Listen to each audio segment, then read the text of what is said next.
ترتيلا.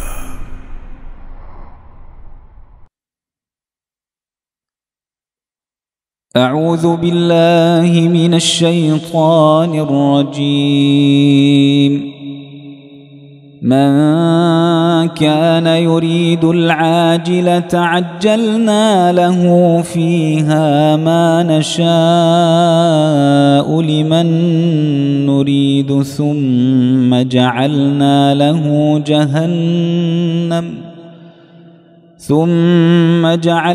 له جهنم يصلاها مذموما مدحورا. ومن أراد الآخرة وسعى لها سعيها وهو مؤمن فأولئك كان سعيهم مشكورا. كلا نمد هؤلاء وهؤلاء من عطاء ربك وما كان عطاء ربك محظورا. انظر كيف فضلنا بعضهم على بعض وللآخرة أكبر درجات وأكبر تفضيلا. لا تجعل مع الله إلها آخر فتقعد مذموما مخذولا. وقضى ربك ألا تعبدوا إلا إياه وبالوالدين إحسانا. إما يبلغن عندك الكبر أحدهما أو كلاهما فلا تقل لهما أف ولا تنهرهما وقل لهما قولا كريما. واخفض لهما جناح الذل من الرحمة وقل رب ارحمهما كما ربياني صغيرا. رب ارحمهما كما ربياني صغيرا. ربكم أعلم بما في نفوسكم إن تكونوا صالحين فإنه كان للأوابين غفورا. ورتل القرآن ترتيلا. الله لا إله إلا هو له الأسماء الحسنى. Assalamu alaikum, alhamdulillah. Aujourd'hui encore, nous allons à la rencontre d'un des noms d'Allah subhanahu wa ta'ala qui est Al-Hasib. Alors Hasiba, linguistiquement en arabe, signifie calculer, comptabiliser, faire le bilan, faire un examen. Et donc lorsqu'on parle du nom d'Allah Al-Hasib, eh bien on comprend que Allah à travers ce nom est le seul et l'unique qui nous jugera le jour du jugement. Celui qui va comptabiliser toutes nos œuvres, les plus petites comme les plus grandes. Chaque seconde de notre vie, chaque bonne action, chaque mauvaise action sera comptabilisée. Allah subhanahu wa ta'ala sera également celui qui nous fait passer cet examen. Et il nous dit dans le Coran: اليوم تجزى كل نفس بما كسبت لا ظلم اليوم إن الله سريع الحساب. Allah subhanahu wa ta'ala nous décrit ce jour du jugement qui est également appelé Yawmul Hisab, le jour où tout sera comptabilisé, calculé, le jour du bilan, le jour du jugement. Allah il nous dit ce jour-là, chaque âme, chaque être, chaque personne sera rétribuée bima kasabat, avec ce qu'elle a fait. Donc le résultat du hisab, le résultat de ce jour et de ce qu'on devra rendre comme compte, ce n'est ni plus ni moins que le bilan de notre vie, le bilan de nos œuvres, ce que nous avons fait de nos propres mains. Personne ne rendra des comptes pour quelqu'un d'autre, on rendra tous des comptes pour nous-mêmes. Ensuite, Allah nous dit « La zulma al-yawm ». Allah nous rassure et nous explique que ce jour-là, il n'y aura pas d'injustice. On ne pourra pas dire « Non, ça, ce n'est pas à moi, ça, c'est pas mon œuvre, ça, je ne l'ai pas fait » parce que Allah subhanahu wa ta'ala est al-adl, il est al-haqq, il est celui qui est le plus juste, celui qui connaît la vérité de chacun d'entre nous, la vérité de nos vies. Et Allah subhanahu wa ta'ala va même plus loin, puisqu'il nous dit dans un autre verset « Wal waznu yawma idhin al-haqq » Allah nous précise que ce jour-là, lorsque nos œuvres seront pesées, eh bien, le poids de chacune de nos œuvres sera sa vraie valeur réelle, al-haqq, ce qu'elle vaut réellement en fonction de ce que chacun d'entre nous a pu faire, mais pas uniquement, en fonction de tout l'environnement et tout ce qu'il y a autour. Parce que Allah subhanahu wa ta'ala sait bien que si je prends deux actions qui sont identiques, deux bonnes œuvres qui sont identiques, eh bien, ces bonnes œuvres-là n'ont pas été faites par la même personne. Et donc, ces deux personnes-là peuvent avoir des circonstances totalement différentes. Ces personnes-là peuvent avoir un environnement totalement différent. Peut-être que pour l'un d'entre eux, c'est une œuvre qui est très facile et que l'autre a dû fournir un effort gigantesque pour arriver à cette bonne œuvre-là. Pareil pour les péchés. Peut-être que pour certains, eh bien, ça a été très difficile d'arriver jusque-là, alors que pour d'autres, ça a été très facile d'y arriver. Donc, lorsque Allah nous dit « Wal waznu yawma idhin al-haqq », il est en train de nous dire que chacune de nos actions, lorsqu'elle sera pesée, ne sera pas pesée d'une manière humaine. C'est pas parce que deux actions sont identiques qu'elles ont la même récompense ou qu'elles ont la même rétribution. Les actions sont pesées par Allah subhanahu wa ta'ala en fonction de leur valeur réelle. Et cette valeur-là, seul Allah al-haqq, celui qui connaît la vérité, celui qui connaît la vraie valeur des choses, celui qui connaît les vraies circonstances, le vrai environnement, les vrais efforts, les vraies intentions, les vrais sacrifices. Il est al-haqq. Et donc, il est le seul à pouvoir nous donner la vraie valeur de ce que nous avons pu faire. Et ça, c'est quelque chose de très encourageant et de très beau dans le nom d'Allah al-Hasib et dans le nom d'Allah al-Haqq. Parce que même si parfois, on a l'impression que nos œuvres sont faibles ou qu'il y a peu de quantité, mais que nous avons fourni des efforts sincères et qu'il était difficile pour nous de faire plus, eh bien on sait qu'Allah est al-haqq et qu'il nous récompensera notre juste valeur. Allah ne commettra pas d'injustice le jour du jugement, il ira même au-delà en étant miséricordieux envers nous. Donc ça, c'est ce qu'il nous dit. La zulma al-yawm, inna Allaha sari'ul hisab. Il est celui donc qui nous fera passer cet examen très rapide le jour du jugement où chaque personne aura exactement la rétribution de ce qu'il a fait de bien et de mal. Alors maintenant qu'on a compris ce que signifiait ce nom d'Allah al-Hasib et qui il était, comment le vivre et comment lui donner un impact dans notre quotidien, Inch'Allah, trois conseils très importants. Le premier des conseils, eh bien, c'est de faire notre bilan avant que notre bilan soit fait par Allah.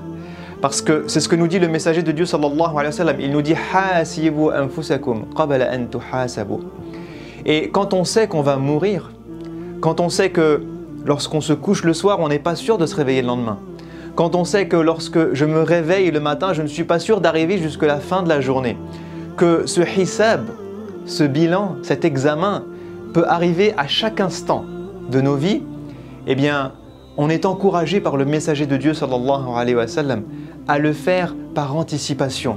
Pourquoi? Pour qu'on puisse le peaufiner, pour qu'on puisse l'embellir avant de mourir. Et donc, chaque soir avant de dormir, ou à un moment précis de la journée, ou après la prière, je m'invite moi-même le premier et chacun d'entre nous à faire notre bilan de la journée et à me dire qu'est-ce que j'ai fait de bien et qu'est-ce que j'ai fait de mal aujourd'hui. Et lorsqu'on trouve dans notre journée une bonne action, on dit Alhamdulillah. Et on demande à Allah de nous en rajouter. Parce que Allah nous dit Wala in shakartum la azidannakum. Si vous êtes reconnaissant pour les bonnes œuvres et que vous dites Ya Allah, Alhamdulillah, tu m'as permis de faire telle et telle bonnes actions aujourd'hui, eh bien Allah vous permettra d'en faire plus. Walladhina ihtadaw zadahum huda. Lorsque je prends le chemin d'Allah subhanahu wa ta'ala avec sincérité et que je suis reconnaissant pour ce chemin qu'il m'a montré, alors Allah me rajoute de la guidance, me rajoute des bonnes œuvres, me permet d'aller de plus en plus et de me rapprocher de plus en plus de lui subhanahu wa ta'ala. Et lorsque je trouve une mauvaise action dans ma journée, je dis astaghfirullah. Je demande à Allah pardon.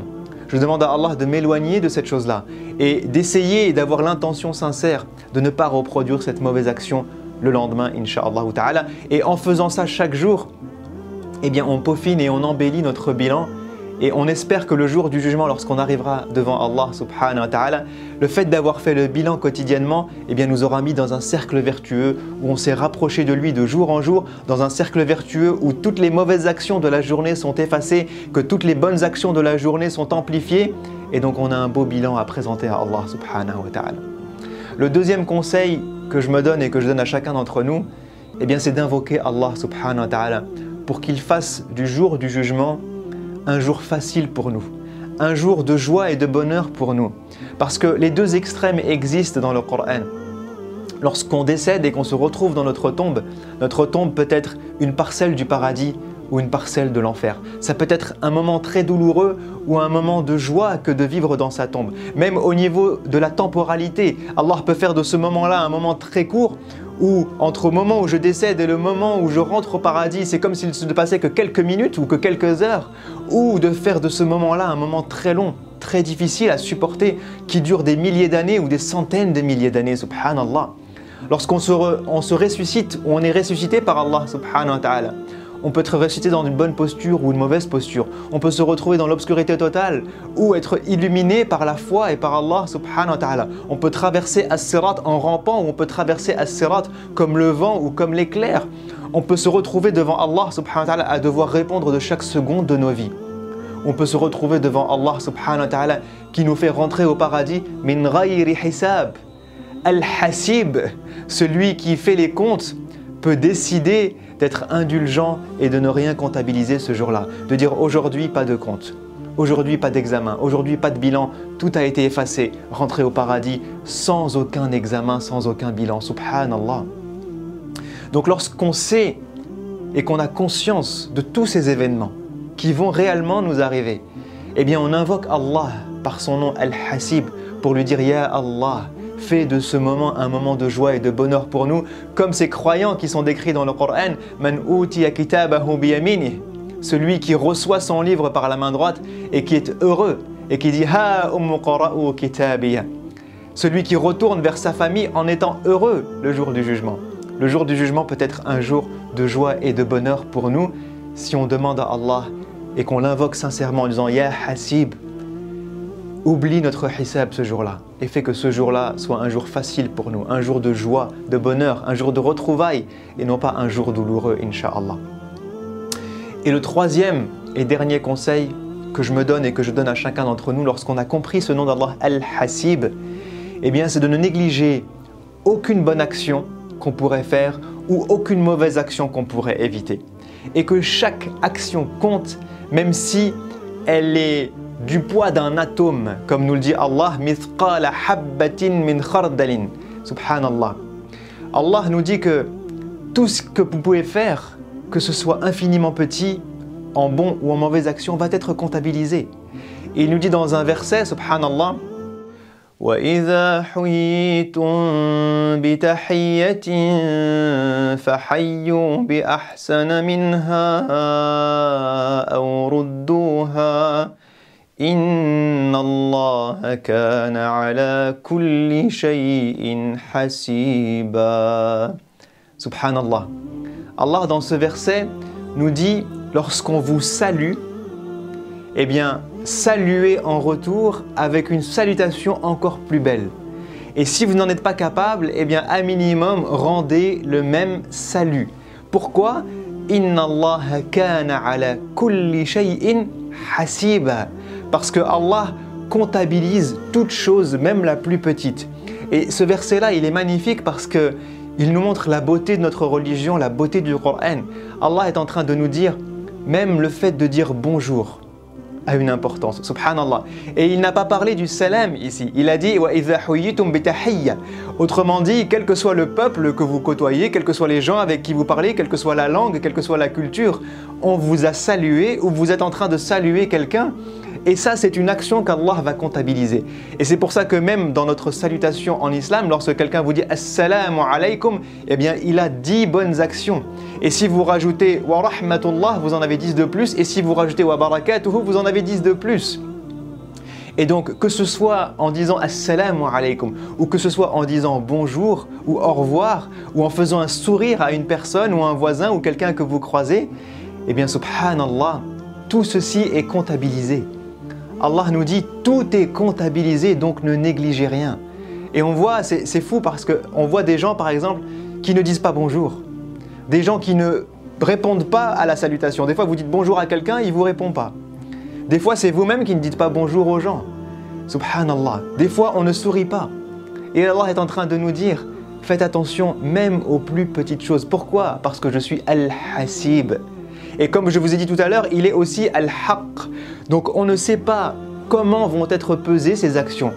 Et parfois, une action de rien du tout peut peut-être être l'action la plus grosse et celle qui pèse le plus lourd dans votre balance, subhanallah, comme le messager de Dieu nous le raconte dans plusieurs exemples et plusieurs histoires, où des gens ont parfois fait une bonne action qui les a menés au paradis, tellement cette action a été jugée par Allah subhanahu wa ta'ala, lourde de poids, lourde de sens, lourde de sincérité, lourde d'impact, lourde d'effort. Subhanallah. Donc le troisième et dernier conseil que je me donne et que je vous donne, c'est vraiment de ne rien négliger, parce que tout sera comptabilisé par Allah subhanahu wa ta'ala et parce qu'on ne sait pas quelle est la bonne action qu'on fera qui sera la plus lourde dans notre balance et qui nous mènera peut-être directement au paradis, et qu'on ne sait pas quelle est la mauvaise action, même la plus négligeable, qu'on va peut-être éviter par volonté de se rapprocher d'Allah subhanahu wa ta'ala et qui va aussi peut-être nous éviter l'enfer et nous faire rentrer direct au paradis. Il est Al-Hasib, invoquons-le pour que notre paradis soit facile, Inch'Allah, que notre jugement soit facile, Inch'Allah, et qu'il nous facilite dans cette vie sa proximité. Je vous dis à la prochaine. Assalamu alaikum wa rahmatullahi wa barakatuhu.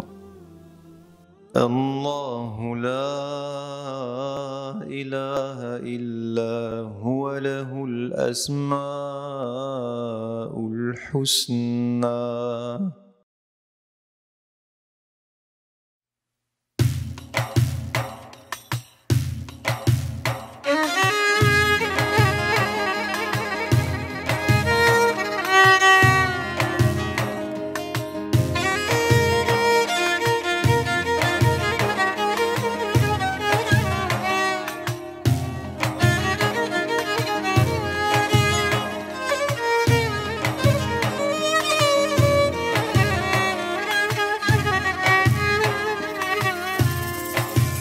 أنت نور الله فجرا جئت بعد العسر يسرا ربنا أعلاك قدرا يا إمام الأنبياء أنت في الوجدان حي أنت للعينين ضي أنت عند الحوض ري أنت هاد وصفي يا حبيبي يا محمد يا نبي سلام عليك يا رسول سلام عليك يا حبيب سلام عليك صلوات الله عليك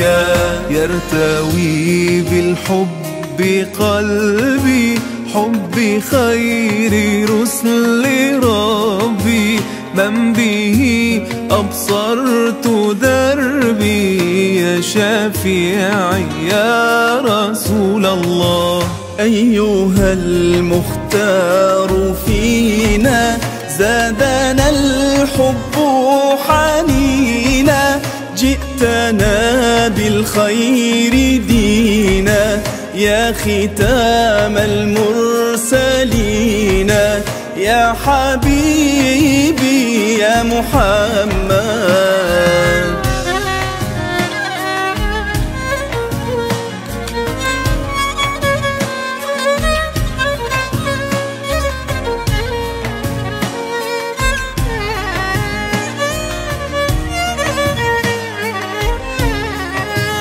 يا نبي سلام عليك، يا رسول سلام عليك، يا حبيب سلام عليك، صلوات الله عليك.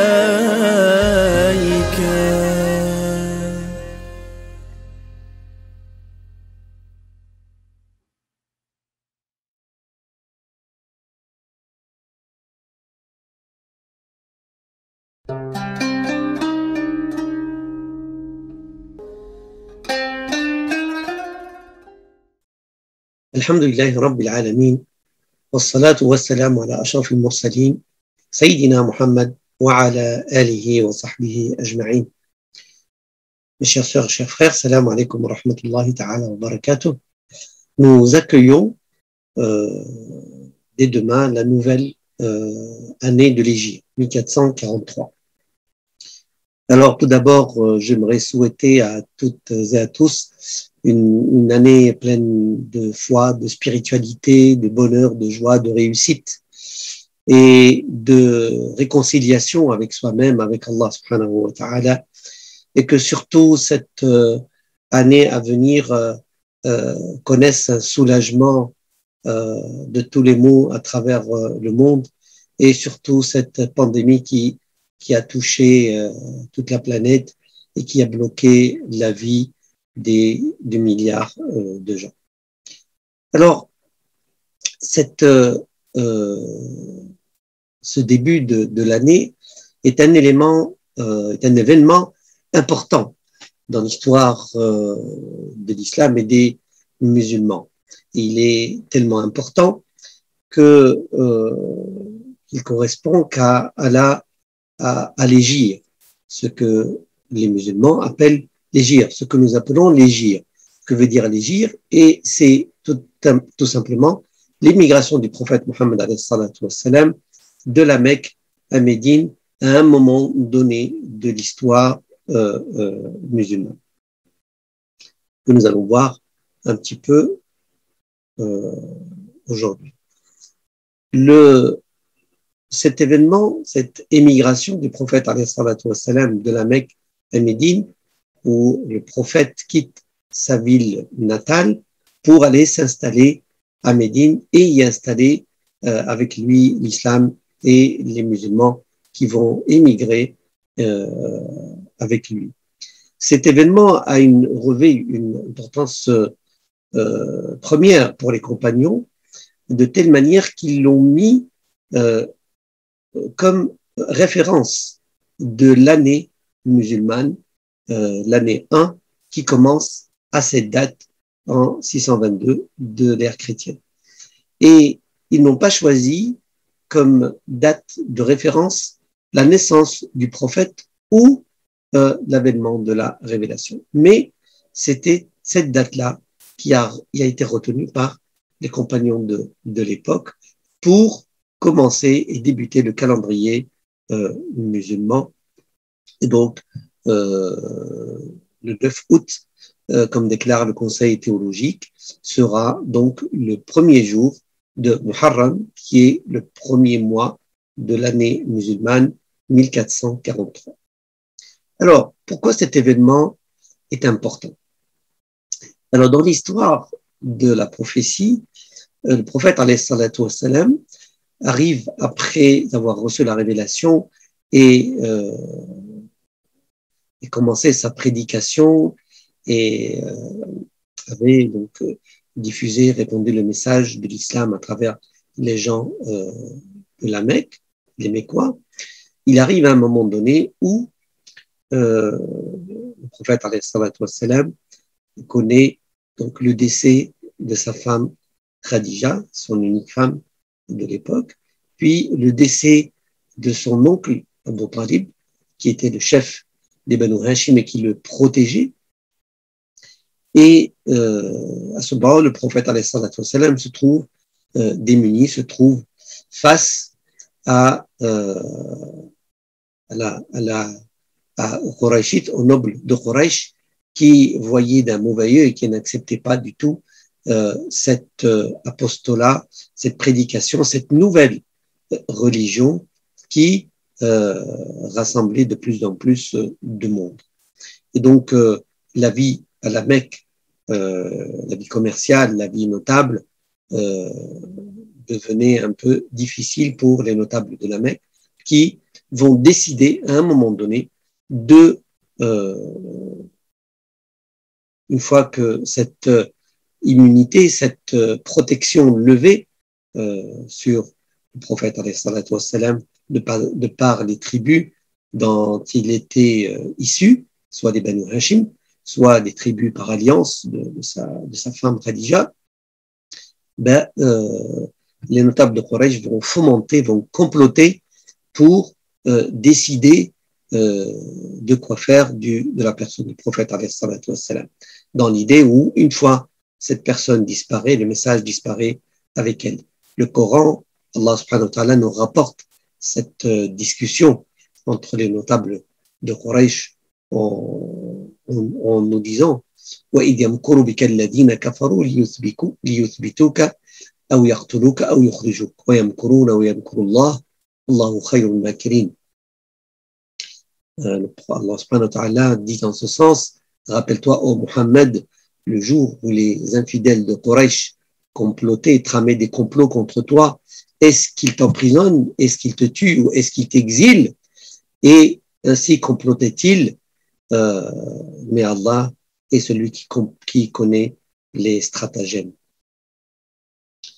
Et donc, ils décidèrent ainsi de choisir un jeune de chaque tribu et d'aller se poster devant la maison du prophète alayhi salatu wassalam pour l'assassiner et du coup, on n'en parle plus. Et le fait de choisir un jeune de chaque tribu, puisque à la Mecque et chez les Arabes, il y avait une société tribale où il y avait la notion de vengeance de chaque tribu envers l'autre si l'un des leurs était lésé, tué ou emprisonné.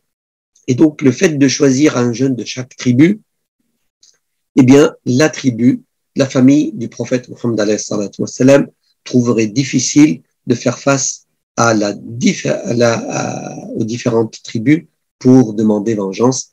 Et il n'y aura pas de tuerie, mais plutôt un paiement d'une rançon et l'affaire en resterait là. Sauf que Allah en a décidé autrement, bien sûr.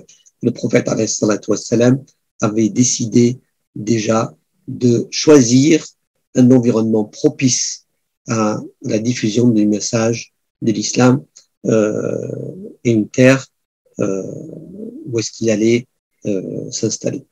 Alors le prophète alayhi salatu wassalam, après donc continuer son apostolat, et bien sûr il trouvait une tristesse, d'ailleurs cette année de la disparition de sa femme Khadija qu'il aimait beaucoup, et puis de son oncle qu'il aimait aussi beaucoup, était appelé chez les musulmans de l'époque, chez les compagnons, l'année de la tristesse, hein, c'est des historiens, parce que le prophète était triste et c'était une année difficile. Le prophète continuait son apostolat et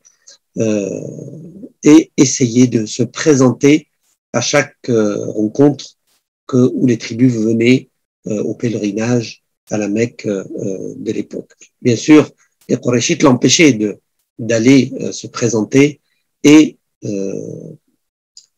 d'en parler, de parler du message de l'islam qui séduisait de plus en plus de monde. Alors, il s'avère que un des peuples, des tribus qui venaient à la Mecque et qui vivaient à Yathrib, qui s'appelait donc Médine, que Médine, c'était le nom que portait Médine avant le changement de nom, parce que Médine veut dire Madinatul Rasoul, donc c'est la Médine, c'est la ville du prophète. Donc avant, elle s'appelait Yathrib. Et dans Yathrib, il y avait deux tribus arabes, principalement Al-Aws wal Khazraj, et qu'ils avaient des alliances ou des contrats de protection, de commerce avec les tribus juives qui étaient installées à Médine. Et entre ces tribus arabes, il y avait des inimitiés, il y avait des guerres qui n'en finissaient pas. Alors, ces tribus particulièrement avaient entendu parler d'un prophète qui allait apparaître. Parce que les Juifs de Médine leur en parlaient en leur disant « Attendez que Dieu envoie le prophète et il nous aidera à vous combattre. » Sauf que ils ne savaient pas, ils savaient la période de l'avènement de ce prophète, de sa naissance, mais ils ne savaient pas de quelle famille allait-il être issu. Ainsi, quand le prophète alayhi salatu wassalam rencontra les gens de Médine, ces tribus qui étaient venues au pèlerinage à la Mecque, et il leur présenta l'islam, ils étaient enclins à le croire et à le suivre. Et c'est ce qu'on appelle l'allégeance de l'Aqaba, qui s'est passé à un endroit, l'Aqaba, et par deux fois. Donc le prophète alayhi salatu wassalam leur donne rendez-vous l'année suivante pour qu'ils ramènent les différentes personnes capables de juger et de prendre des décisions pour accueillir le prophète à Médine et le défendre de leur personne et de leurs biens. Et c'était un moment décisif, important, puisque l'année suivante, ce qu'on appelle l'Aqaba Thaniya, donc l'allégeance de l'Aqaba, la deuxième allégeance de l'Aqaba, où il va y avoir 72, 73 hommes et femmes venus pour rencontrer le prophète en toute discrétion et de jurer allégeance, de l'écouter, lui obéir, d'appliquer l'islam et de le protéger de leurs biens, de leur personne. Et c'était des Médinois des deux tribus arabes, et ils avaient cet honneur, ils voulaient accueillir le prophète alayhi salatu wassalam et les compagnons qu'on appellera al-muhajirin, les migrants, et qui vont s'installer à Médine. Et ainsi débuta donc l'hégire, puisque l'hégire, c'est pas un instant donné, mais c'était une période qui a été préparée soigneusement par le prophète Mohammed alayhi salatu wassalam. Bien sûr, on est en période de révélation. L'ange Gabriel amène les nouvelles et les informations en utilisant le génie du prophète Mohammed alayhi salatu wassalam. Donc, ces deux choses combinées qu'on oublie souvent, que le prophète alayhi salatu wassalam était un être exceptionnel, doué d'une intelligence, d'une compréhension, d'une conscience et d'un cœur pur et d'un cœur bienveillant, de par déjà sa nature, même avant la révélation, d'un homme intègre, honnête et consciencieux et qui a une pensée profonde et doublé de la révélation de la relation entre Dieu et lui donne une personne exceptionnelle et donne le prophète Mohammed alayhi salatu wassalam. Donc on voit que le prophète prépare son départ de la Mecque. Il le prépare avec soin.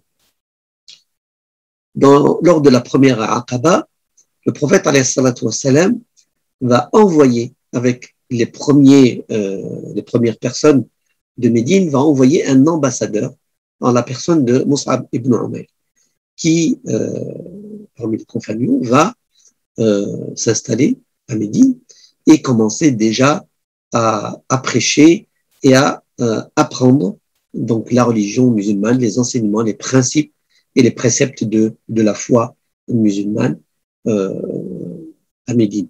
Ce qui donne justement un gage et aussi une préparation du terrain du prophète Mohammed alayhi salatu wassalam.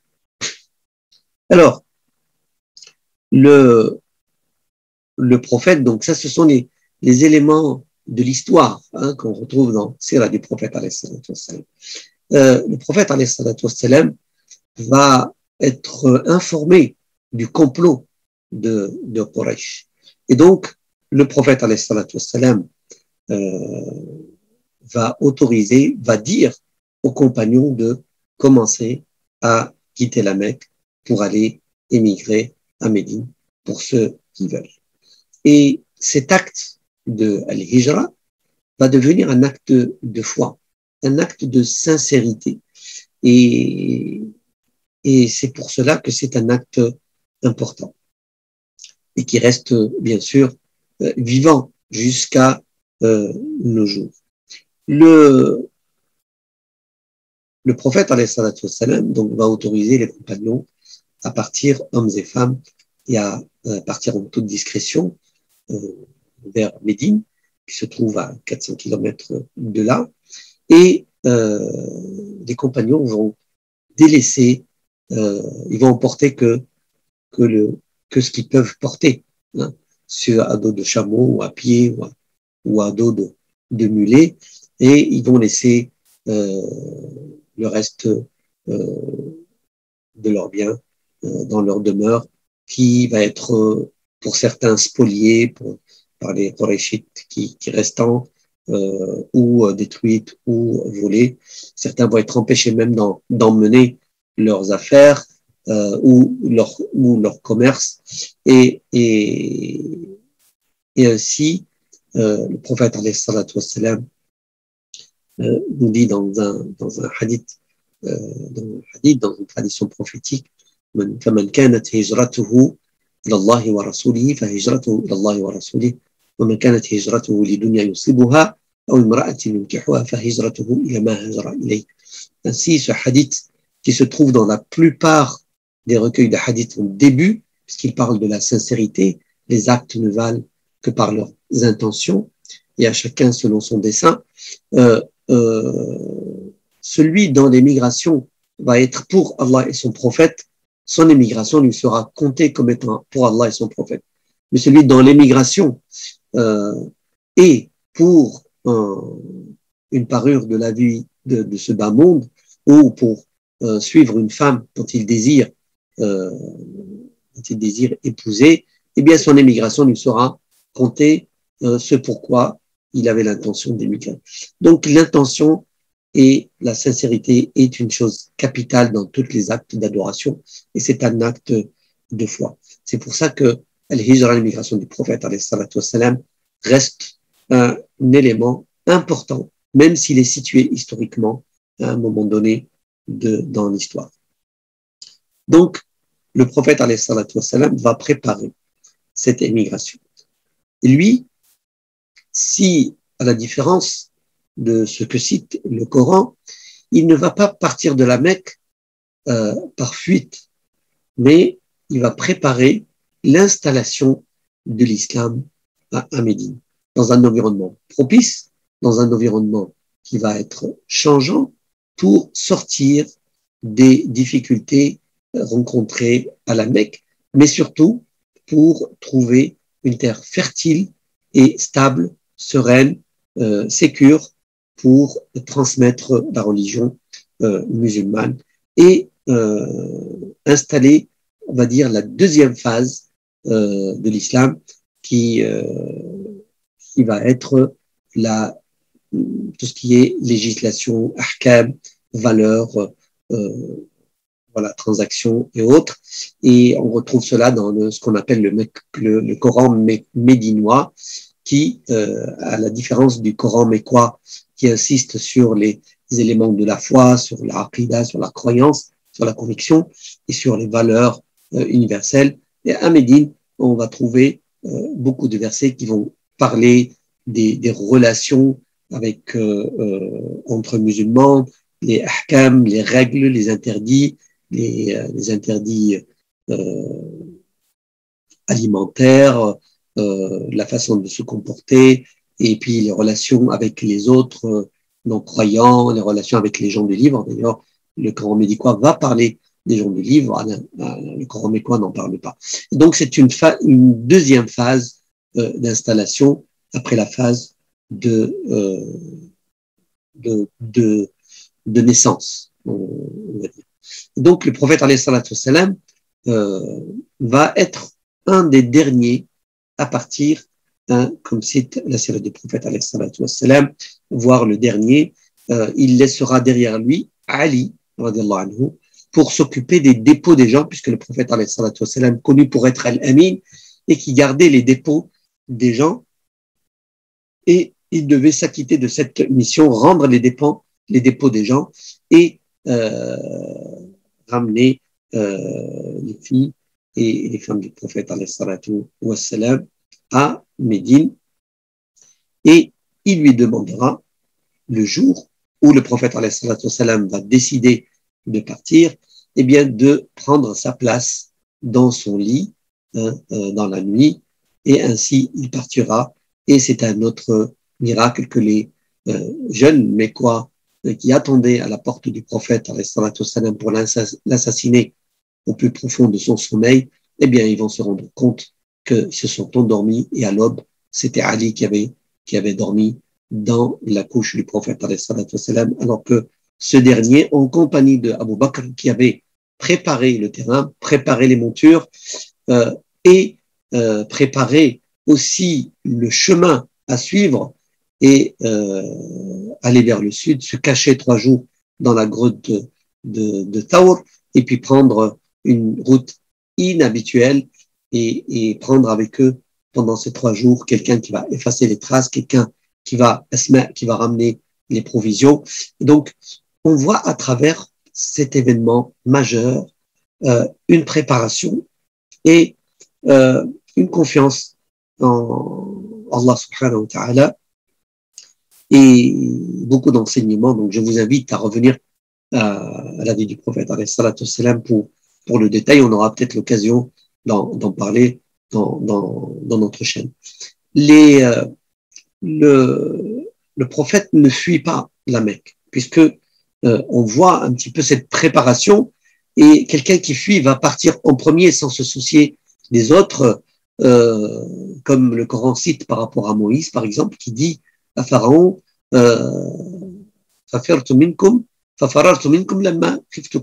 je vous ai fui quand je vous ai craint. Et Moïse avait assassiné une personne, et donc il craignait pour sa vie, pour la vengeance de Pharaon qui le cherchait, et ses sbires. Et donc Moïse avait quitté l'Égypte pour aller à Madian. Et le prophète, à l'inverse, le prophète prépare son départ, planifie, et nous montre que même si le prophète est assisté par la révélation, est assisté par Dieu et l'aide, mais n'empêche que le prophète prend en considération les conditions matérielles, les circonstances, l'environnement, et agit en conséquence en prenant toutes ces dispositions. Eh bien, il s'appuie et il s'en remet à Allah subhanahu wa ta'ala pour la réussite de sa planification et de sa stratégie de départ. Donc, ainsi, le prophète alayhi salatu wassalam s'installe à Médine. Cette installation et cet hégire comprend un autre élément essentiel et nouveau dans cette installation. C'est que le prophète alayhi salatu wassalam va rompre avec la tradition tribale des Mécois, et il va instituer un environnement et on va dire un État musulman, une société musulmane basée non sur l'appartenance à une tribu ou à une lignée, mais l'appartenance à une foi et à une religion particulière, quelle que soit la couleur, quelle que soit l'origine, quel que soit le statut, esclave ou pas esclave, puisqu'il y en avait à l'époque, et tous étaient frères dans la foi, frères de la religion. Et d'ailleurs, les 2 choses principales que le prophète va faire à l'installation à Médine, c'est la construction de la mosquée de Médine et la fraternisation entre les Ansar, c'est-à-dire les supporters, ceux qui ont accueilli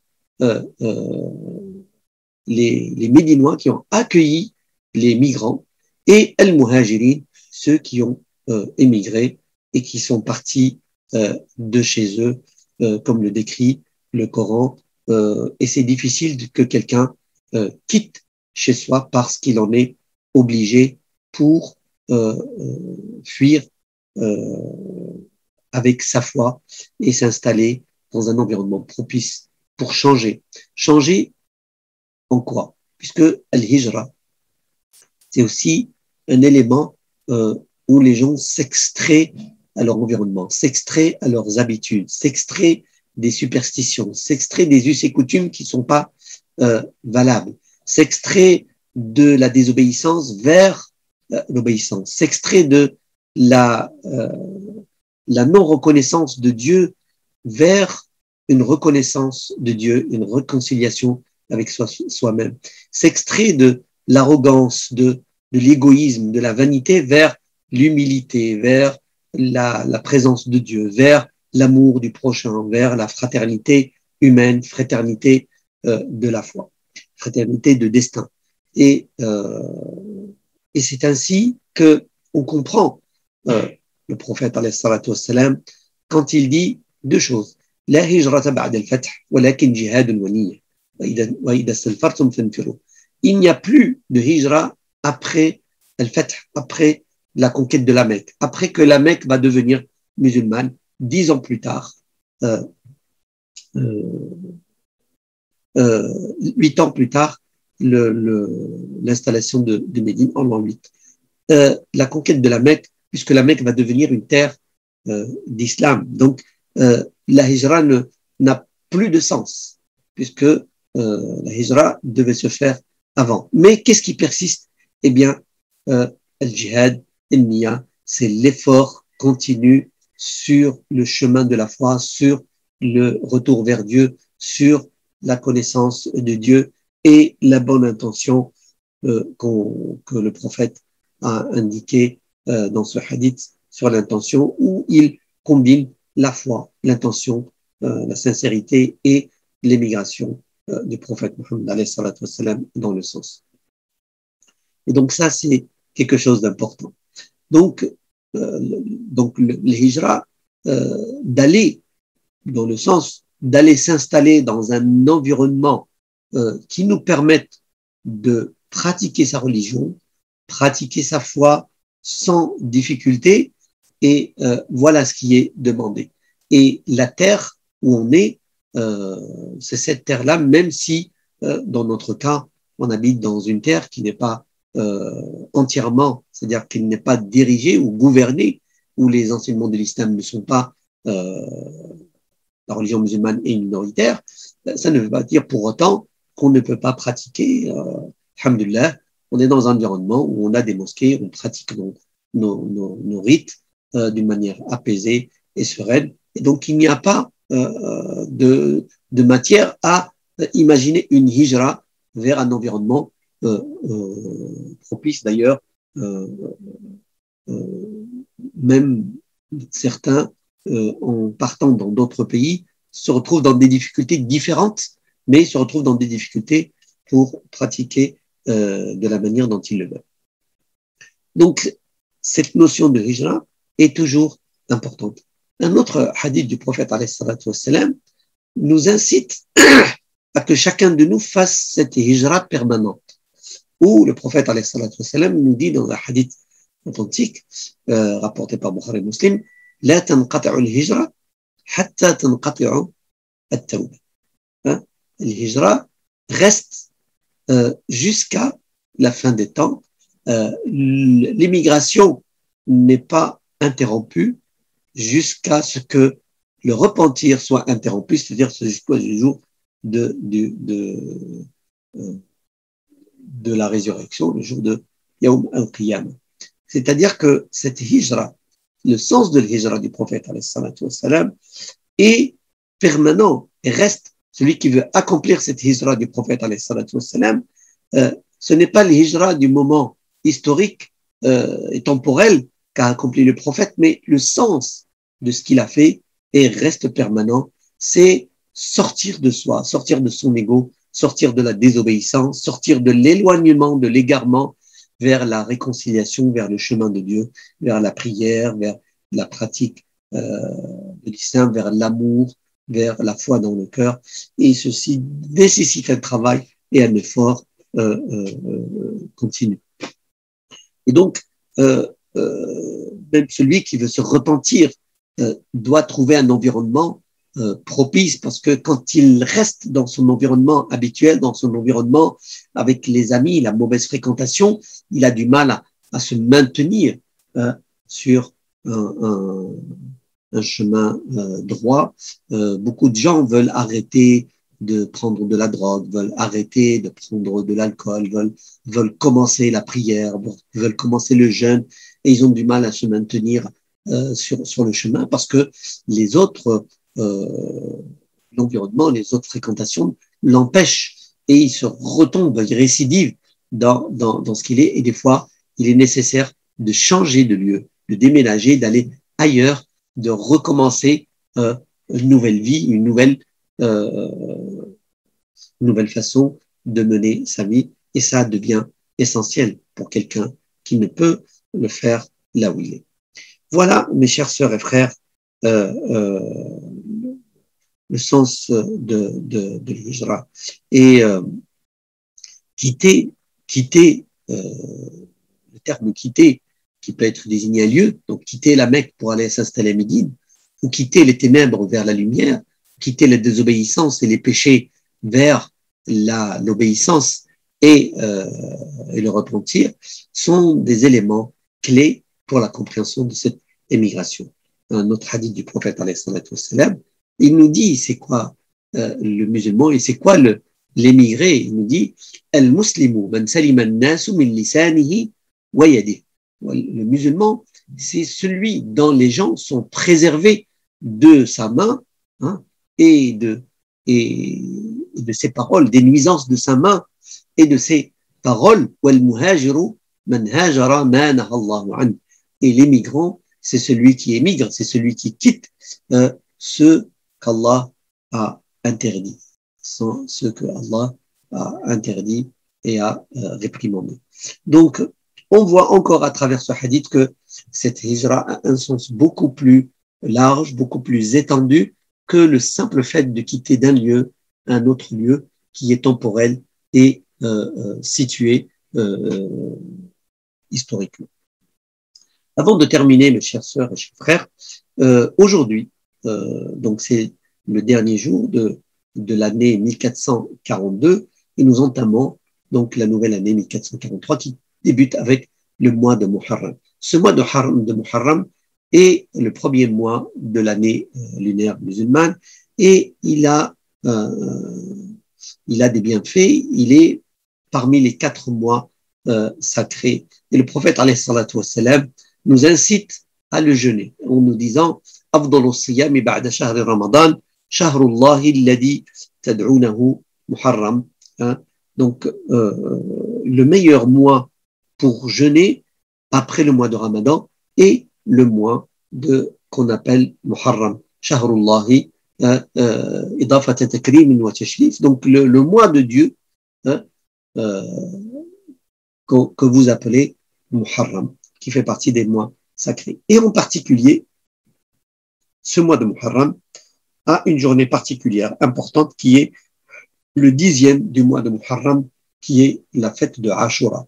Cette fête partagée entre les musulmans et les juifs, qui célèbrent justement une journée importante, qui est le jour où Allah subhanahu wa ta'ala sauva Moïse des flots et le fit traverser la mer Rouge alors qu'il était pourchassé par Pharaon et son armée. Et c'est justement ce salut de Moïse, le salut de Moïse avec ses fidèles et ses compagnons ont été aussi l'installation de la religion juive, parce que le décès de Moïse aurait été la fin de la mission et la fin du message, puisque après ce salut de Moïse, Moïse va rencontrer Dieu qui va lui parler, qui va lui donner donc les tables de loi et conservées dans l'Arche d'Alliance. Donc ceci, on trouve beaucoup de similitudes dans les histoires des prophètes qui ont été combattus, pourchassés pour le message qu'ils répandent, puisque c'est un message de paix, un message d'amour, un message de fraternité, un message d'égalité qui élimine tous les privilèges. Eh bien, le prophète alayhi salatu wassalam, quand il émigra à Médine, justement, et qu'il trouva les Juifs jeûner ce jour, et il leur demanda quel est ce jour que vous êtes en train de jeûner, que vous glorifiez. Eh bien, les Juifs lui ont dit, c'est un jour où Allah sauva Moïse de Pharaon, et nous le glorifions en jeûnant ce jour. Alors le prophète alayhi salatu wassalam, il dit, nous revendiquons à même le prophète Moïse, notre frère Moïse, et nous le revendiquons plus que vous, et nous le jeûnerons aussi. Et Ibn Abbas, il voulait à l'époque donc se différencier, ne pas faire comme les gens du livre pour avoir une particularité, une singularité. Et il objecta, il dit au prophète, c'est un jour que les Juifs glorifient. Alors le prophète, alayhi salatu wassalam, il lui dit, eh bien, l'année prochaine, on jeûnera le 9e jour, sauf que le prophète, alayhi salatu wassalam, décéda le jour, l'année suivante, et ne jeûna pas ce jour. Mais il recommanda de jeûner, donc ainsi il est recommandé de jeûner le jour de Ashura, qui est le 10e jour de Muharram. Ce sera le 18 août, Inch'Allah. Et donc le jeûner un jour avant ou un jour après. Et en ce sens, le jeûne et les mérites du jeûne de ce jour, le prophète alayhi salatu wassalam, il nous dit dans le même hadith que Qatada rapporte, anhu, il nous dit que jeûner le jour de Arafat expie une année passée, une année à venir. Et le jeûne de jour de Ashura expie une année passée. Ainsi, mes chères sœurs, chers frères, c'est l'occasion de jeûner ce jour et de vivre ainsi l'émigration du prophète alayhi salatu wassalam. Un autre élément important, chacun d'entre nous a l'habitude, peut-être avec les enfants, avec la famille, avec les voisins, nous fêtons beaucoup de dates. Nous fêtons la date, le réveillon, la date, la fin de l'année grégorienne, la fin du calendrier administratif ou de l'année chrétienne, en faisant le réveillon, en faisant plein de choses. Et la plupart du temps, l'année musulmane passe inaperçue. Et on se rend compte quelques jours plus tard qu'on est dans l'année 1443 pour ceux qui suivent, pour ceux qui suivent, alors que c'est aussi un élément important, puisque c'est un élément qui peut être un élément déclencheur, un élément important dans la vie de chacun, en le prenant comme référence de changement. On prend beaucoup de décisions, de résolutions à l'année, quand on arrive à l'année comme l'année 2021 qui a commencé, quelles sont les résolutions de cette année, ou bien quand on fête les anniversaires de mariage, les anniversaires de naissance de chacun, et on oublie la naissance du prophète, par exemple, on oublie cet élément important qui est l'hégire, alors que si on veut dater, si on veut un élément qui change dans la vie de chacun, ce n'est pas sa date de naissance, puisque son avènement, chacun doit entre nous se poser, est-ce qu'il a changé quelque chose sur Terre? Est-ce qu'il a été moteur? Est-ce qu'il a été un élément important de sa venue sur Terre? Ou plutôt, le changement qu'il apporte, c'est cette émigration, cette quitter soi pour aller vers l'autre, aider l'autre, l'amour de son prochain, la fraternité, apporter, soulager, aider, aimer. Tout cela sont des actes qui permettent de ponctuer sa vie et de devenir meilleur un peu chaque jour. Et cette résolution, on peut la prendre à la fin de cette année 1442 et débuter l'année de l'hégire avec de bonnes résolutions, avec un changement de soi, puisque Allah nous dit Dieu ne change l'état d'un peuple que s'il change ce qu'il y a en eux-mêmes. Inna Allah la yughayyiru ma biqawmin hatta yughayyiru ma bi anfusihim. Et on est dans cette période de changement. Un autre élément important que les musulmans prennent en considération qui est le troisième pilier de l'islam, qui est la zakat, l'aumône légale. Alors, le mot de Muharram, et puisque donner, être imposable, en termes de législation musulmane, en termes de zakat, d'aumône légale, qui est un pilier de l'islam, contient est lié à deux conditions. La première, c'est la durée, donc c'est l'année, la révolution d'une année lunaire, et le montant imposable, le seuil d'imposition qui est indexé sur la valeur du cours de l'or et qui correspond à la valeur de 85 grammes d'or. Donc, à partir de ce montant, on devient imposable. Donc, si durant une année, c'est-à-dire du 1er Muharram 1442 au 1er Muharram 1443, où la majorité prennent Ashura justement, le 10e jour de Muharram, le 10 Muharram 1442 au 10 Muharram 1443, vous êtes au-delà du nisab, du seuil imposable, qui a été déterminé cette année conjointement par les grandes fédérations, les grandes mosquées musulmanes de France, la grande mosquée de Paris et le Rassemblement musulman de France, la RMF, qui est fixé à 4160 €. Donc, celui qui a au-dessus de cette somme, eh bien, il doit donner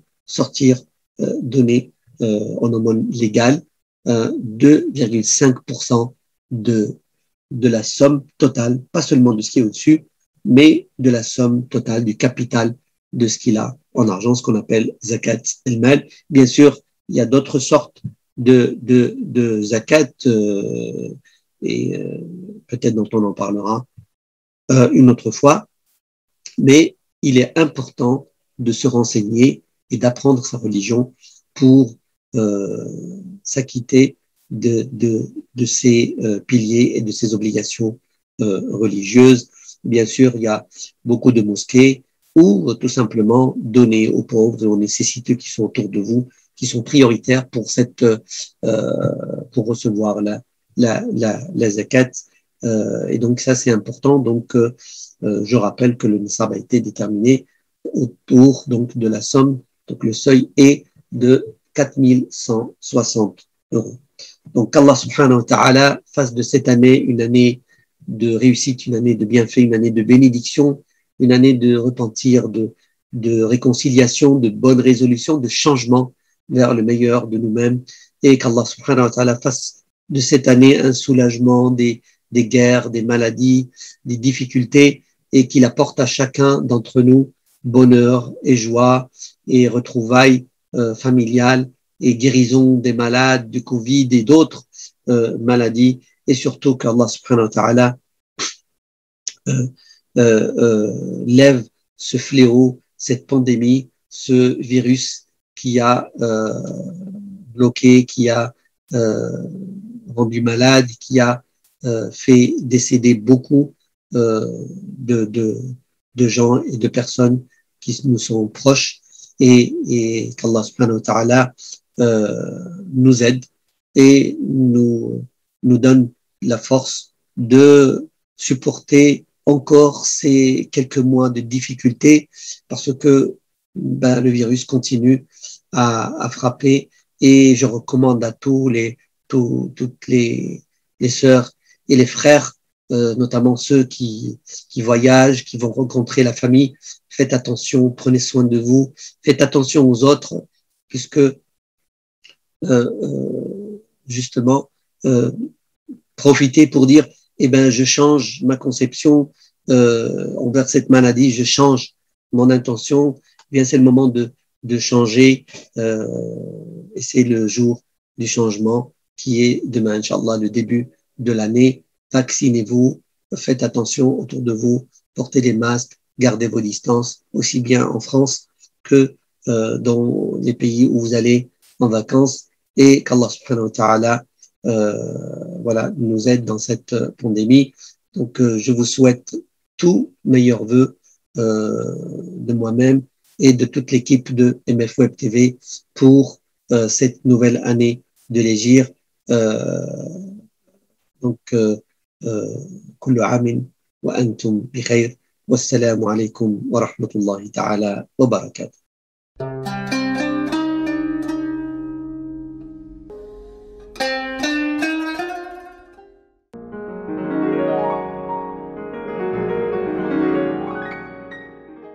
Assalamu alaykum wa rahmatullah. Le messager de Dieu était sensible à la cause des jeunes. Il était préoccupé de leurs conditions, des difficultés qu'ils pouvaient rencontrer dans leur vie. Il veillait à les orienter, à les éduquer et surtout, il leur vouait une grande considération. Car il était convaincu que ces jeunes représentent l'avenir de la société et que ces jeunes disposent de qualités, de compétences et voire même de talents. Il suffit que l'éducateur ait confiance dans le haut potentiel des jeunes, qu'ils réussissent avec un regard profond, bienveillant, à repérer, à déceler dans le jeune ses qualités, qu'il l'accompagne, qu'il développe en lui ses bonnes intentions, ses bonnes volontés, qu'il le responsabilise. Le prophète est notre exemple en termes d'éducation et nous le voyons à Médine, enfin après tant d'années de persécution, de souffrance et d'obstacles à la réalisation de son projet de société, on le voit enfin, après 13 ans à Médine, disposer d'une grande liberté. Il peut désormais mettre en place son programme, son projet de société et il a besoin des compétences de tous. Il ne peut se priver de personne, surtout pas des jeunes. Ainsi, l'une des premières mesures qu'il a prises d'un point de vue administratif, c'est de faire un recensement dans l'objectif de pouvoir estimer le potentiel qu'il possède afin de pouvoir repérer dans les gens qui l'entourent les meilleurs éléments. Et il a pu repérer un jeune adolescent du nom de Zayd ibn Thabit, un Médinois, qui avait un certain talent. Après avoir fait connaissance avec lui, il lui avait posé la question « Qu'est-ce que tu as appris du Coran qui a été révélé jusqu'alors ?» Le jeune répondra « Je connais toutes les sourates qui ont été révélées. » Et là, le messager de Dieu comprend très vite qu'il a affaire à un jeune mature, voire même précoce, plein d'ambition et une facilité certaine dans la mémorisation, dans l'apprentissage. Alors il va lui demander d'aller apprendre une nouvelle langue, la langue des Juifs, l'hébreu ou le syriaque, dit-il, afin que je puisse avoir un interprète et que je puisse communiquer avec eux. Et Zayd ibn Thabit, se sentant valorisé, va en l'espace de quelques semaines maîtriser cette nouvelle langue. Et donc le prophète avait raison, il avait bien affaire à un jeune qui avait du talent. Et ensuite il va très vite exploiter ce talent, le mettre à contribution de la société en lui confiant cette responsabilité et cet honneur en même temps de jouer le rôle d'ambassadeur, d'interprète, d'intermédiaire entre le chef de l'État incarné dans le prophète de l'islam et la communauté juive. Le prophète avait tellement vu juste et il avait tellement su accompagner et encadrer ce jeune, bien le former, que son successeur Abu Bakr as-Siddiq, le premier calife, va demander à Zayd ibn Thabit de jouer un autre rôle très important. Alors, j'ai oublié de vous dire, le prophète va aussi lui demander de remplir une mission religieuse, celle de mettre par écrit le Coran qu'il récitait. Il a fait partie des copistes ou des scribes du Coran. Revenons à l'époque du calife Abu Bakr.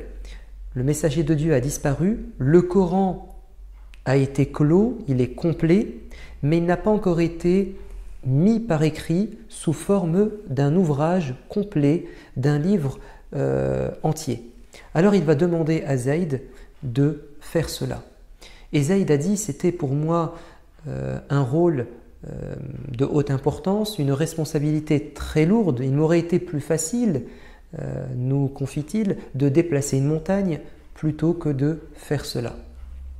Mais Zayd ibn Thabit va mener à bien sa mission et donc nous lui sommes très redevables d'avoir compilé le Coran dans un livre. Le prophète de l'islam va aussi repérer dans son cousin Abdullah ibn Abbas des talents particuliers, alors qu'il était préadolescent.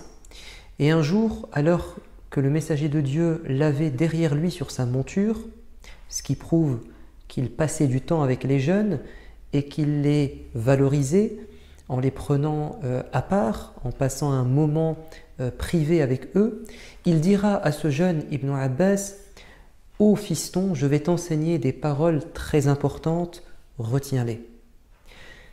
Cherche à connaître Dieu quand tout va bien, il se souviendra de toi quand ça va mal. Quand tu as quelque chose à demander, adresse-toi à Dieu. Et lui dira, si tous les gens sur terre s'entendaient à te faire du bien, aucun bien ne pourra te parvenir si Dieu ne te l'a pas décrété. Et si les gens complotaient pour te faire du mal, aucun mal ne te touchera si Dieu ne l'a pas prédestiné. » Abdullah ibn Abbas va assimiler cette parole et il va nous la transmettre.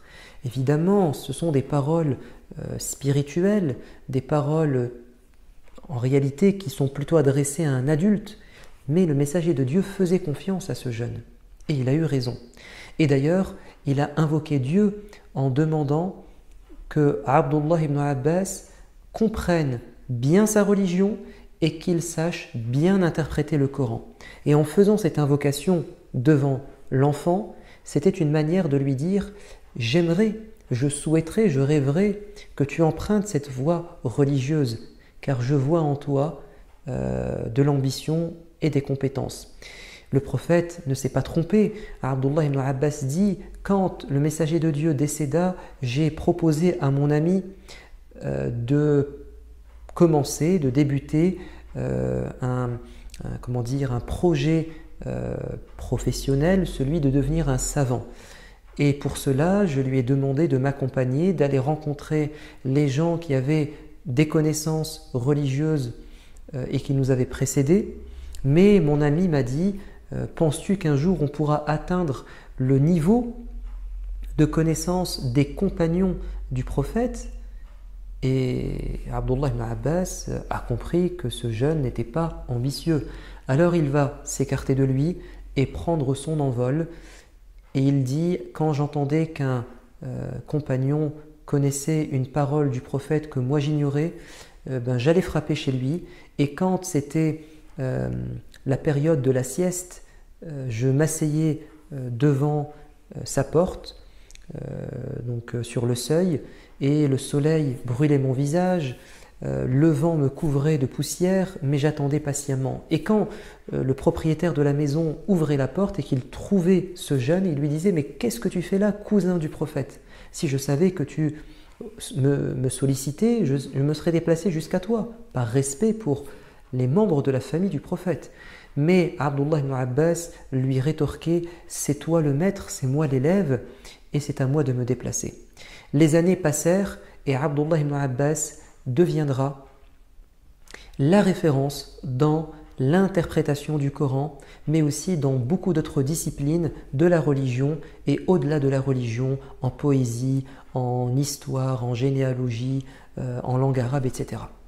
Et il était tellement particulier, il se distinguait tellement des autres jeunes que le deuxième calife Omar ibn al-Khattab va l'intégrer dans son cercle rapproché, dans ce qu'il consultait pour décider des affaires de l'empire musulman. Et cela a étonné les gens. Mais Omar a bien vu que Abdullah ibn Abbas avait été formé à la bonne école et qu'il avait fait ses preuves. Le messager de Dieu a remarqué que Abdullah ibn Omar faisait aussi partie de cette jeunesse motivée. Et il a dit un jour, « Ah, si seulement ce jeune homme, qui est quelqu'un de bien, pouvait prier la nuit. » Et Abdullah ibn Omar, en entendant cela, il va être encouragé et il va s'adonner à la prière nocturne jusqu'à devenir un ascète, un guide spirituel plus tard. Le prophète alayhi salatu wassalam, reçoit une délégation, une tribu, et il y a un jeune, Amr ibn Salama, qui avait à peine 7-8 ans. Et c'est lui, en grandissant, qui nous fait ce témoignage. Il nous livre ce témoignage, il dit le prophète nous a enseigné la religion pendant plusieurs jours, à un séminaire intensif, et il nous a dit, dorénavant, votre imam dans la mosquée de votre quartier, de votre village, sera celui qui a le plus mémorisé de Coran. Et il se trouve que Amr ibn Salama était cette personne. Et il est devenu un imam, alors qu'il avait à peine 8 ans.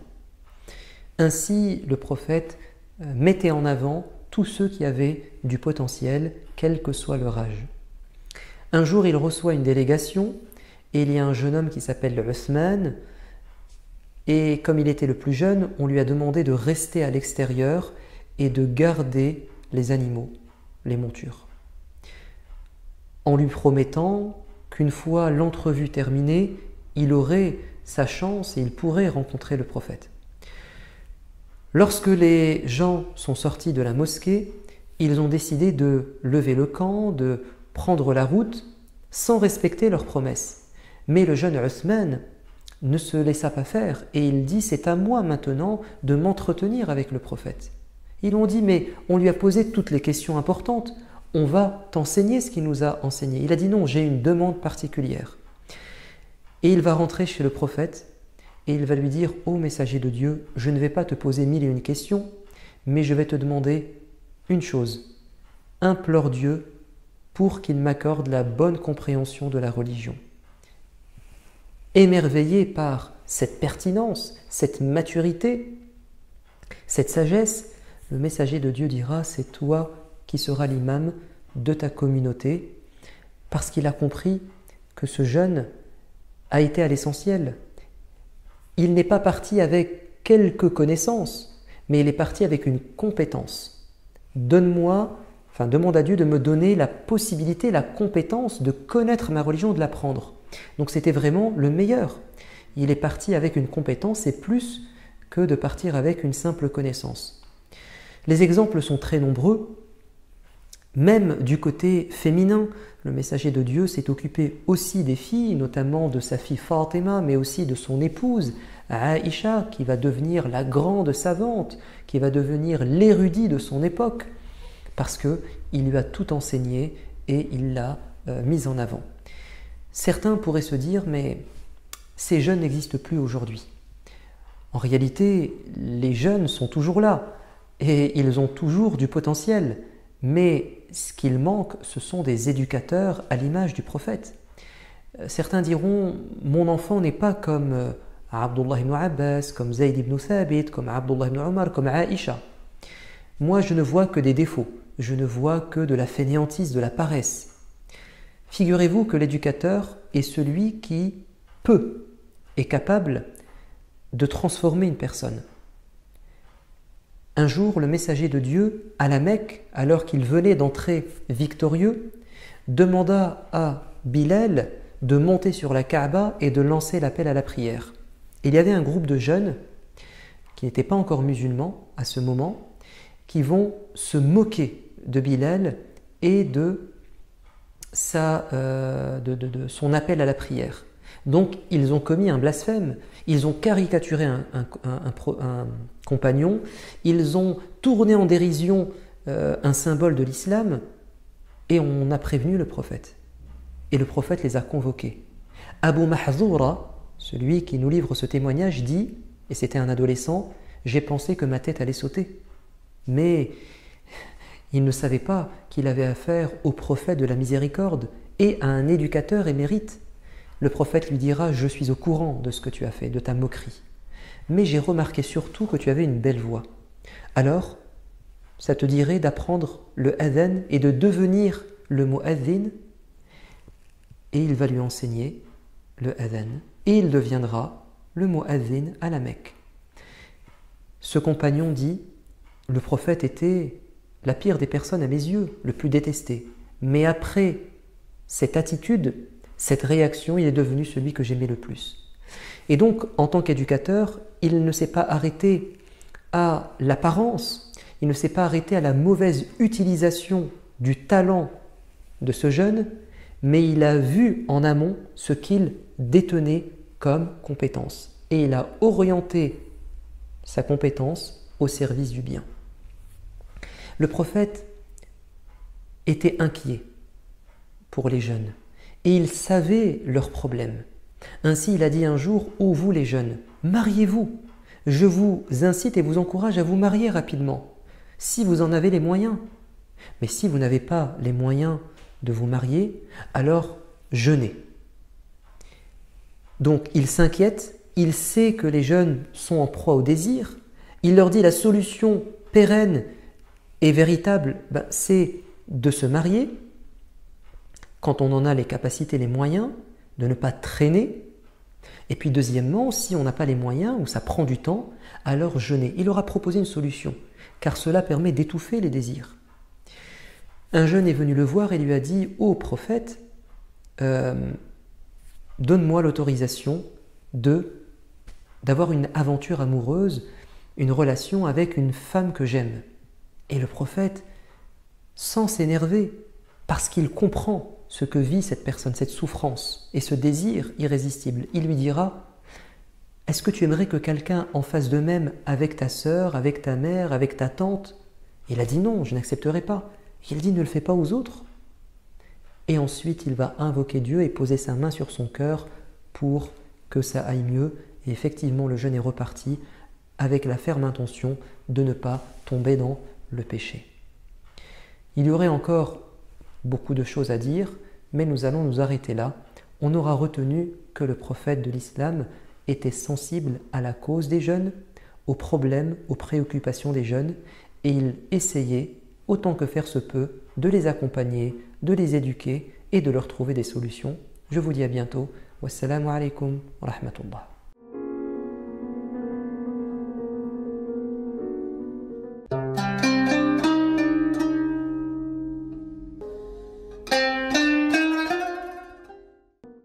Salam alaikum wa rahmatullahi ta'ala wa barakatuhu. Brièvement, aujourd'hui, donc, nous allons parler de Zakat al-Mal. Alors, Zakat al-Mal est un pilier de l'islam, c'est le troisième pilier de l'islam, et c'est un élément important de la pratique musulmane. Et c'est, comme il est défini, c'est l'argent qu'on prenne de la richesse des riches pour la reverser aux pauvres et nécessiteux. Donc, cette zakat a un sens important de solidarité entre les gens et d'entraide, et favorise l'amour et la fraternité, aussi la protection des biens. Cette notion de partage est importante. Alors, zakat, le terme en arabe a deux sens. Zakat qui veut dire purifier son argent, purifier ses biens, en y puisant une partie et en la reversant aux autres, mais aussi fructifier et développer, c'est un noumou, c'est-à-dire que le fait de donner cet argent à d'autres permet en fait de mettre de la bénédiction, de la baraka, et que cet argent devient pur et fructifiant. Et donc ça, c'est des notions importantes. Le prophète alayhi salatu wassalam a insisté sur le fait de verser de la zakat et de s'en acquitter absolument. Et c'est un des piliers de l'islam, comme le pèlerinage et le jeûne, qui est conditionné par la capacité à le faire. Alors, il y a la capacité donc quand on devient éligible, c'est-à-dire capacité de raison, de puberté et autres, est liée à une capacité financière et qui est donc conditionnée par deux choses, la révolution de l'année et le nessab, le seuil d'imposition. Alors, ce seuil d'imposition, il peut être calculé de plusieurs manières. Donc, on parle de zakat al-mal, mais zakat, c'est sur tous les biens qu'on possède. Ça peut être du bétail, ça peut être du négoce, ça peut être pas mal de choses. Certains vont même à dire de prélever zakat sur des salaires. Mais restons dans zakat al-mal qui nous concerne aujourd'hui principalement, puisqu'on est dans le début de l'année de l'hégire, donc le mois de Muharram, et la plupart du temps, les gens traditionnellement donnent zakat sur l'argent, à ce moment-là. Alors, donc, zakat al-mal, comment elle se calcule? Donc, la première chose, c'est 2,5% sur le capital, sur le montant de l'épargne qu'on a quand elle dépasse le seuil imposable. Calculer le seuil imposable, il y a deux façons de le faire. La première, c'est d'être indexé sur l'or, donc sur 85 grammes d'or, ou sur l'argent, 595 grammes d'argent. Alors, à l'époque du prophète, ces deux montants étaient à peu près équivalents. Et qu'est-ce qu'ils définissaient, les 595 grammes d'argent ou 85 grammes d'or? Eh bien, définissaient en fait la notion de richesse, puisque cette zakat est prélevée sur les riches pour la redonner aux pauvres. Donc la notion de richesse est la finalité et la notion sur laquelle on se base. En France, les conseils théologiques musulmans ou en Europe, le Conseil européen de la fatwa et de la recherche demande de l'indexation sur l'or. Pourquoi? Parce que l'or donne une valeur qu'on considère où la personne est riche. Si on calcule par rapport à l'argent, 595 grammes d'argent avec le cours de l'argent, on est autour de 200, 300, voire 400 euros. Or, quelqu'un qui a une épargne de 200, 300 euros, en France, n'est pas considéré comme riche. Bien au contraire, la plupart des gens ont ça pour dépanner, en fait, comme épargne de précaution à la fin du mois et autres. Donc, si à la fin de l'année, tu as que 200, 300 euros de plus, ce n'est pas suffisant pour considérer que la personne est riche. Par contre, sur l'or, et cette année, donc le nessab a été calculé par le conseil théologique et a été donc adopté et fixé par les fédérations musulmanes, qui est de l'ordre donc 85 grammes d'or selon le cours de l'or du jour et de 4160 euros. Et ça, chacun d'entre vous peut le faire par rapport à la date d'anniversaire et la date de référence sur laquelle il s'est fixé pour donner zakat.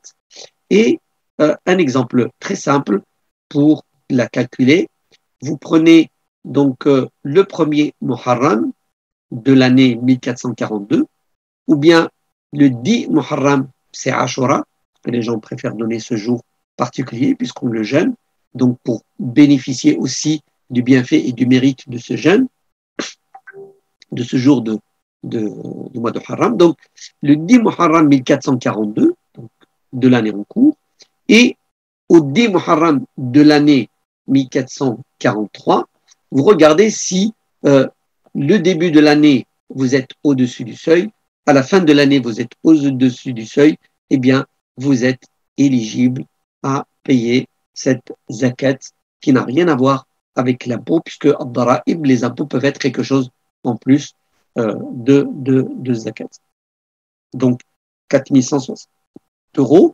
Donc, vous prenez, si vous avez 5 000 euros sur votre compte épargne, si vous avez 6 000 euros, si vous avez 7 000 euros, eh bien, vous prenez cette somme, vous multipliez par 2,5% en considérant l'année lunaire. Si vous voulez considérer l'année grégorienne et le calendrier administratif, le pourcentage diffère. Ce n'est pas 2,5%. Il faudra le caler sur l'année, au prorata de l'année.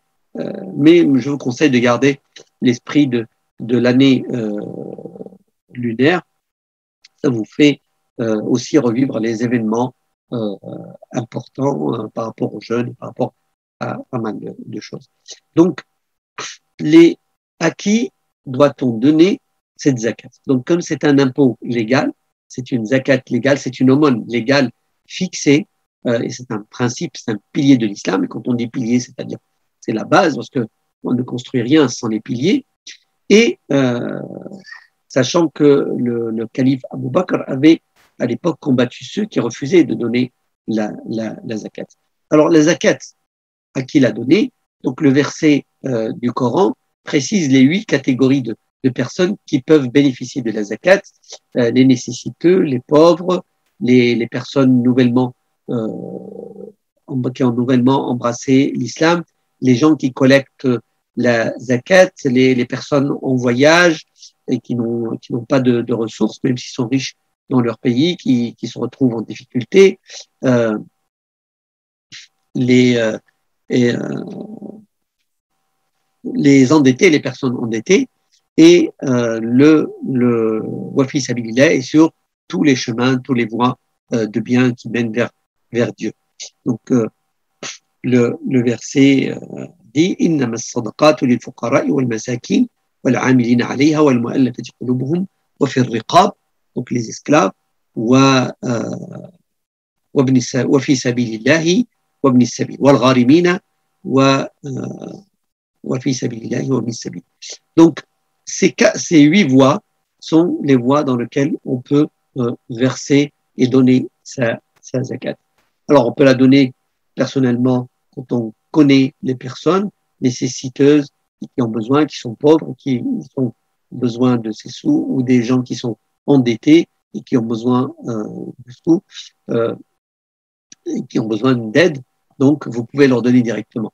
Si vous ne savez pas, vous pouvez les donner aux associations qui peuvent eux les collecter, comme collecteurs, et qui peuvent les reverser justement dans les mêmes voies, puisqu'ils connaissent beaucoup plus de monde dans les mosquées et dans les fédérations.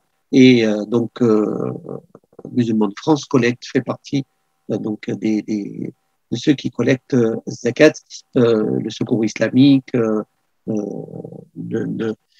Appel humanitaire et autres, beaucoup d'associations donc collectent. Vos propres mosquées peut-être dans votre quartier collectent zakat, demandez-leur et rapprochez-vous d'eux. Mais ne laissez pas cumuler les zakats des années en année, parce que vous restez toujours redevable par rapport à cet aspect des choses.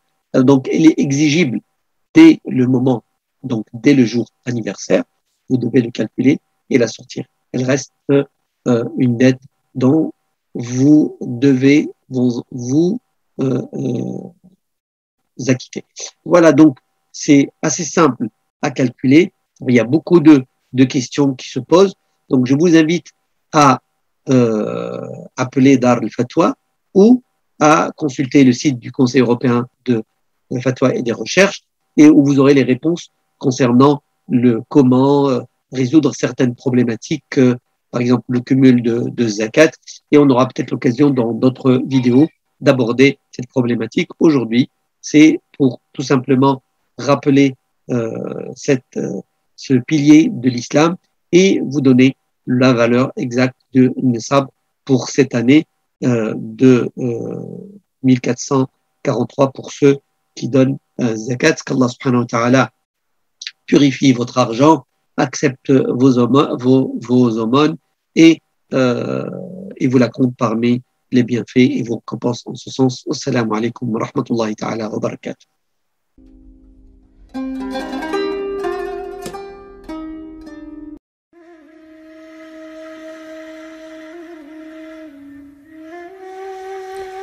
إلهي يا من بيده ناصيتي، يا عليم بضري ومسكنتي، يا خبير بفقري، أسألك يا ربي أن تجعل أوقاتي بالليل والنهار بذكرك معمورة، وبخدمتك موصولة، وأعمالي عندك مقبولة.